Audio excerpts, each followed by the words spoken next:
Memes हम लोगों ने काफी देखे हैं अभी तक, लेकिन क्या तुम लोगों को ये बात पता है कि ये इतने सारे जो लोग हैं जिन्होंने इतने फेमस मीम्स को बनाया है वो आज की डेट पर कहाँ है? तो यही देखने वाले हैं आज की वीडियो में। तो चलो वीडियो को स्टार्ट करते हैं। मीम्स मस्त होते हैं, फनी होते हैं और कभी कभी बिल्कुल रैंडम भी। लेकिन क्या आपने कभी सोचा है कि ये मीम्स आखिर शुरू कहाँ से होते हैं? क्योंकि हर वायरल मीम के पीछे एक कहानी होती है, कुछ एक्सीडेंटल, कुछ प्लान और कुछ सिर्फ इंटरनेट की उल्टी सीधी चीजों का कमाल। और आज हम कुछ ऐसे 8 आइकॉनिक मीम्स की बैक स्टोरीज देखने वाले हैं, और जिसमें से जो पहला मीम था वो जस्ट एक नाम था, पर इस नाम ने ही काफी ज्यादा बवाल मचा दिया था। विनोद थारू।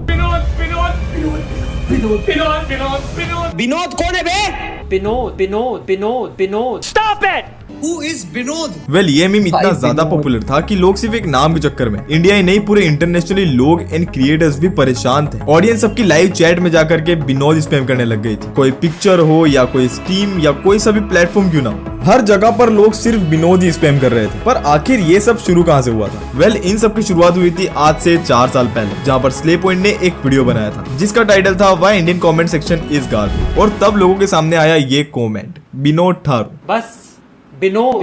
7 लोग इस कमेंट की विनोदता से इम्प्रेस हो गए, जिसके बाद लोग मजाक में ही सही पर इस कमेंट को काफी ज्यादा स्पैम करने लग गए थे। यहाँ तक कि पेटीएम ने भी अपना नाम चेंज करके विनोद कर लिया था। नासा लाइव पर भी यही स्पैम किया जा रहा था। सो ओवरऑल ये नाम ही काफी ज्यादा पॉपुलर हो चुका था और ये नाम ही काफी बड़ा मीम बन चुका था। लेकिन इसी वजह से इतने ज्यादा कमेंट्स हो गए थे कि काफी लोगों ने अपनी प्रोफाइल पिक ही चेंज कर ली, जिससे पता ही नहीं लग पाया कि एक्चुअल विनोद कौन था। पर एक बंदे ने प्रूफ करके एक वीडियो डाला कि वही विनोद है, मुतहर अनस। शायद आप मुतहर अनस को जानते हो, और अगर तुम्हें अभी तक नहीं पता लगा कि ये कौन, तो शायद तुम इस मीम से उन्हें जरूर से जानते होंगे। वैसे तो मुतहर यूपी के हैं जो अभी के टाइम कनाडा में रहते हैं, और इस हंसी को उन्होंने वहीं पर शूट किया था। और वो अभी के टाइम पर एक काफी पॉपुलर चैनल सम ऑर्डिनरी गेमर्स पर कंटेंट क्रिएट करते हैं। और ऐसे ही 31 अगस्त 2016 में उन्होंने उसी चैनल पर एक वीडियो भी डाला था जिसका टाइटल था वियाबू स्क्रीमर क्रिंज, जहाँ पर वो एक लो क्वालिटी जापानीज गेम खेल रहे होते हैं, पर उसी को खेलते वक्त उसमें एक जंप स्केयर आ जाता है। पर उस जंप स्केयर को देखने के बाद डरते तो बिल्कुल भी नहीं है, बल्कि उस जंप स्केयर को देखने के बाद वो हंसने लगते हैं।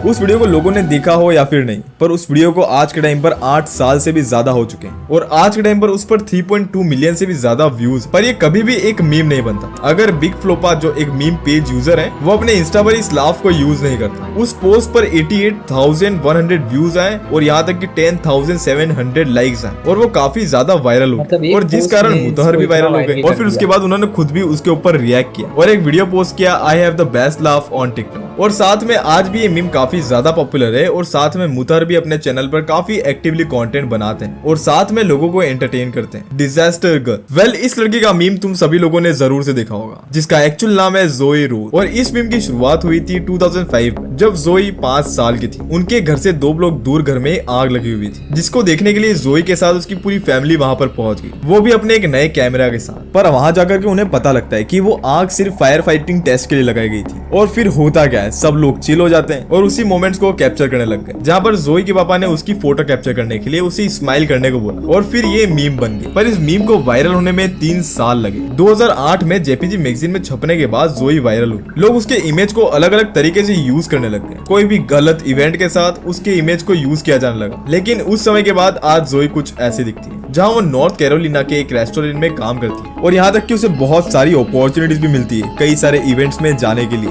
पर 29 अप्रैल 2021 जोई को उसका मीम बनने का बहुत बड़ा फायदा हुआ, और इसको एज ए NFT ऑक्शन किया गया था, और इससे जोई को काफी ज्यादा प्रॉफिट हुआ और उसे काफी ज्यादा फायदा हुआ अपने मीम बनने का। भाई एक रैंडम फोटो से क्या कुछ नहीं हो सकता। मोमिन साके। तुमने ये मीम काफी ज्यादा अमाउंट में देखा होगा। अभी के टाइम पर तो पता नहीं लोग इस मीम को इतना ज्यादा इस्तेमाल करते हैं या फिर नहीं, पर ये उस टाइम पर एक लेजेंडरी मीम हुआ करता था। वेल इस पाकिस्तान के दुखी आदमी का नाम है मोमिन साके, जो कि ऑलरेडी एक यूट्यूबर थे, और मोमिन ने अपने पढ़ाई किंग्स कॉलेज लंदन से की, जहाँ पर वो बेस्ट स्टूडेंट्स की लिस्ट में हुआ करते थे। पर आज उसी बेस्ट स्टूडेंट को लोग ऐसे जोक यूज करते हैं, क्योंकि साल 2019 के इंडिया वर्सेस पाकिस्तान के मैच में जब पाकिस्तान हार गई थी, तब पाकिस्तान के लोग सभी दुखी थे, पर उससे ज्यादा जो उदास इंसान था वो था मोमिन, और जिसे दुखी देखकर दुनिया मीडिया ग्रुप अजहर जावेद ने उन्हें कवर किया। ओ भाई मारो मुझे, मारो मुझे, मारो नहीं, ये मजाक हो रहा है। एक सेकंड यार, मजाक हो रहा है। और इस वीडियो के बाद वो इंस्टाग्राम पर भी काफी ज्यादा पॉपुलर हुए, और अगर इंडिया वर्सेस पाकिस्तान के मैच में अगर लोगों को किसी का इंतजार रहता था तो वो था मॉमिंग एल रिसीटर्स। ये मीम जून 2007 में बना जब एल रिसीटर्स ने एक स्पेनिश टीवी शो में इंटरव्यू दिया था जिसमें वो काफी अलग तरीके से हंस रहे होते हैं।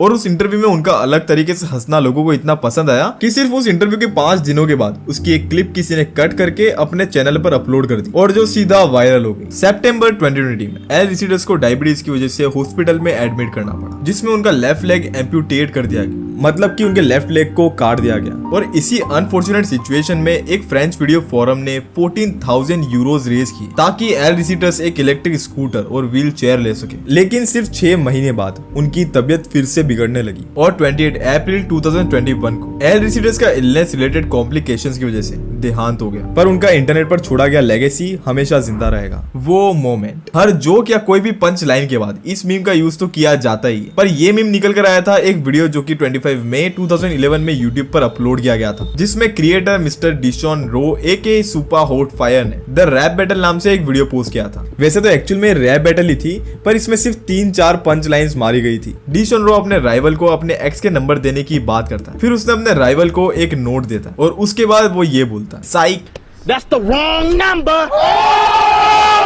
जिसके बाद ये मीम बन गया और ये काफी ज्यादा वायरल भी हुआ और जिस पर आज के टाइम पर 69 मिलियन व्यूज है और जिस वजह से रो खुद को one of the best creator मानने लग गया था क्योंकि उस टाइम पर इतने ज्यादा नंबर्स लाना इतना इजीली पॉसिबल नहीं था। पर जैसे ही उनको उस वीडियो के वायरल होने के पीछे का सच पता लगा कि वो एज अ मीम वायरल हुआ है तो उन्होंने अपने आप को इस चीज से अलग करने के लिए बैटल वीडियो ही डिलीट कर दिया और यूट्यूब पर वीडियो डालना ही बंद कर दिया। जिसके बाद उन्होंने ट्राई किया स्टैंड अप कॉमेडी पर वहां पर उन्हें उतनी सक्सेस नहीं मिली, इसलिए उसके बाद उन्होंने 2021 में वापस से यूट्यूब पर आने का सोचा और उन्होंने फिर से वो रैप बैटल शुरू की और आज के टाइम पर रॉ अपने YouTube चैनल पर ही कंटेंट बना रहा है। कजू किड, ये बच्चा सबसे पहले 1989 के कजू एड में आया था। तो अगर तुम्हें नहीं पता तो मैं बता दूं कि कजू एक म्यूजिकल टॉय होता है जो कि एक ट्यूब जैसा दिखता है। इसके दोनों एंड्स ओपन होते हैं और इसके साइड में एक होल होता है जो कि एक चमड़े के कागज या फिर बोल सकते हो एक मेम्ब्रेन से कवर्ड होता है। जब भी कोई इसमें फूंक मारता है तो ये एक बजिंग साउंड क्रिएट करता है, मतलब कि तुम एक व्हिसल ही समझ लो भाई। पर ये बॉय वायरल अर्ली 2010 से हुआ था जब 24 मार्च 2011 को यूट्यूबर जिम वैन ब्लैरियम और फिर अगस्त 24, 2014 डेड VRC यूट्यूब चैनल ने कजू किड का एडिटेड वर्जन अपलोड किया था।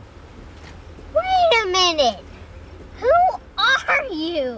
और बस 2 ही साल में कजू का वीडियो 5 लाख व्यूज और 2200 कमेंट्स मिले और जो कि उस टाइम पर बहुत बड़ी बात हुआ करती थी। जिसके बाद तो ये मीम ही काफी ज्यादा पॉपुलर हुआ, लोग इसे यूज करने लगे। पर आज के टाइम पर ये बच्चा कुछ ऐसा दिखता है। कोलोराडो में रहने वाले ब्रैड एम्बलर, यानी कि लोग उसे अपने असली नाम से as a singer and actor जानते हैं। और आज के टाइम पर ब्रैड की गर्लफ्रेंड एमेंडा से शादी हो चुकी है, पर 8 साल की उम्र में जब वो मीम बना था वो लोगों को हमेशा याद रहेगा। जेवियर, ये है जेवियर जिसके फोटो वाले अकाउंट और मीम्स दिखते रहते हैं। पर आखिर ये एक्चुअल में है कौन? 2013 में एक ट्विटर अकाउंट बनता है पकालू पपीतो नाम से, वो भी इसी फोटो के साथ, और जिसका पहला ट्वीट था hello Twitter I am single. Pakalu Papito उस टाइम पर एक बड़ी उम्र का अंकल बन गया जो ट्विटर पर प्यार ढूंढ रहा है और उसके फनी और रिलेटेबल ट्वीट्स वायरल होने लगे। ट्विटर अकाउंट बनने के 2 साल के अंदर ही उसके 7 लाख से भी ज्यादा फॉलोअर्स हो गए थे और सभी लोग ये जानना चाहते थे कि आखिर ये है कौन। लेकिन 2018 में अचानक से उसका ट्विटर और फेसबुक अकाउंट सस्पेंड हो गया और फिर कोई तरीका ही नहीं बचा उसे ढूंढने का, क्योंकि उसी के जैसे कई नाम वाले बहुत से फेक अकाउंट्स बन जाते हैं, वो भी उसी प्रोफाइल पिक के साथ। और ऐसे ट्विटर अकाउंट इंडिया में जेवियर के नाम से पॉपुलर होने लगे। पर ये आदमी एक्चुअल में कौन है? वेल, इस तस्वीर वाले इंसान का असली नाम जेवियर नहीं है, इनका असली नाम ओम प्रकाश है और ये IIT कानपुर में टेक्निकल सुपरिटेंडेंट की पोस्ट पर है। IIT कानपुर की वेबसाइट पर तो फिलहाल इनकी ये फोटो है, पर इससे पहले उनकी ये जेवियर वाली फोटो थी और इन दोनों फोटो से तुम पता लगा सकते हो कि ये दोनों पर्सन एक ही हैं। बाकी इसके अलावा तो उनका कोई फोटो या फिर वीडियो तो है ही नहीं। पर ये बात तो कंफर्म है कि ये अकाउंट्स को ओम प्रकाश जी ने तो बिल्कुल भी नहीं बनाया था। तो ये थे वो कुछ लोग इन फनीएस्ट मीम्स के पीछे, जिनको शायद आज से पहले मैं तो जानता नहीं था। इनमें से कुछ की जो है बैक स्टोरी मैंने देखी हुई है पहले, लेकिन इन सबकी जो है मुझे पता नहीं था कि ये कौन कौन है। तो चलो एंड करते इस वीडियो को। कमेंट सेक्शन में बताना कि तुम्हें ये वीडियो कैसा लगा। मिलेंगे तुमसे अगली वीडियो में, तब तक के लिए